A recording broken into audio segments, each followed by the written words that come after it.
Let's rewind to the year 2008. The global economy was on fire. The housing market had collapsed.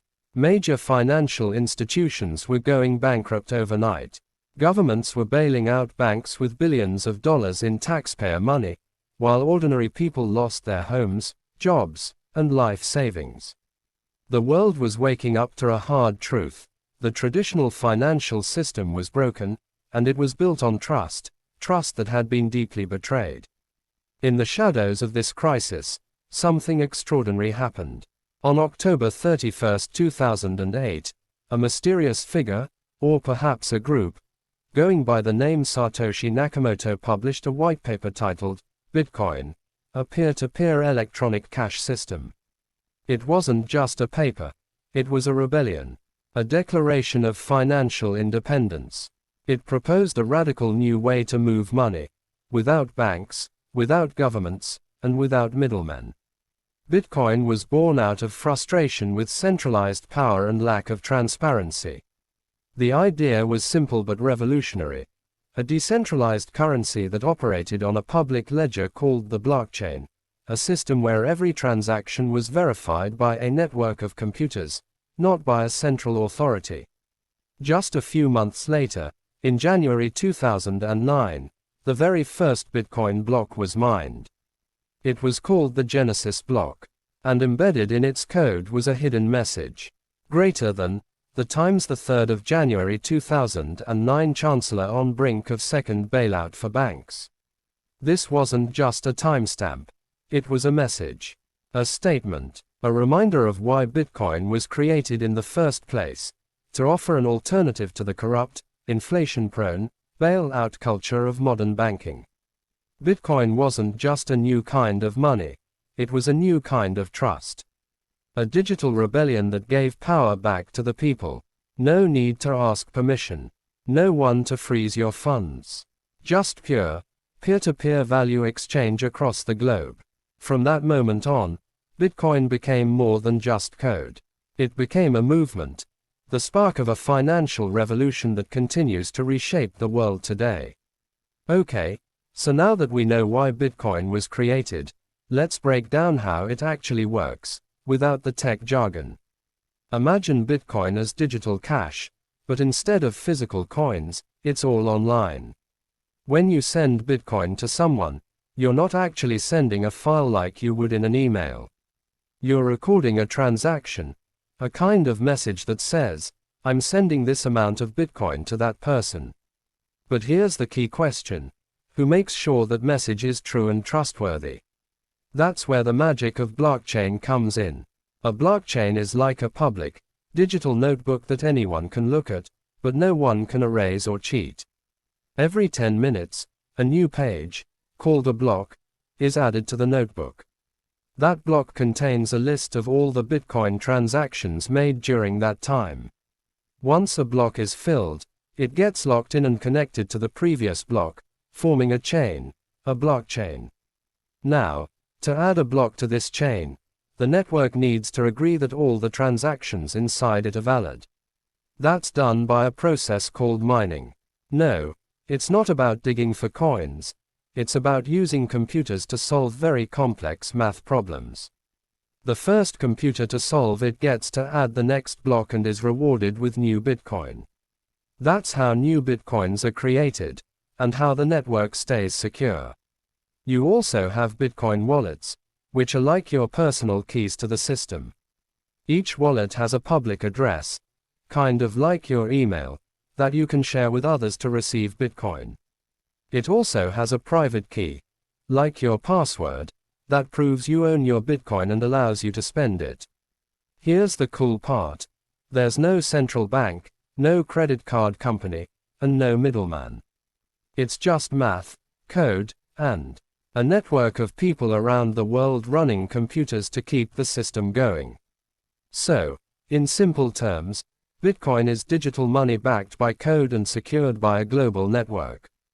Every transaction is transparent, irreversible, and doesn't require trust in any one person or institution. It's not magic, it's math. And that's how Bitcoin actually works. So, you might be thinking, okay, I get how Bitcoin works, but why does it actually have value? After all, it's just digital code, right? It's not backed by gold. It's not printed by any government. So what gives it worth? Great question. Let's start here. Value comes from trust, scarcity, and utility. And Bitcoin checks all three boxes. First, let's talk about scarcity. There will only ever be 21 million Bitcoins in existence. That's it. No more can ever be created. This fixed supply is built into the code, making Bitcoin deflationary, the opposite of most currencies. Governments can print unlimited amounts of money, which often leads to inflation and devaluation. But with Bitcoin, supply is limited and predictable, which gives it a built-in scarcity similar to gold. And that's one of the biggest reasons why people call it digital gold. Next is trust through decentralization. Bitcoin doesn't rely on banks, governments, or CEOs. Instead, it's secured by a global network of computers and open source code that anyone can inspect. No single person controls it. No one can change the rules to benefit themselves. That kind of transparency and security is rare and valuable. Then there's utility. Bitcoin allows you to send money to anyone, anywhere in the world, without asking permission. No borders, no banks, no red tape. It's especially useful in countries with unstable currencies or strict capital controls.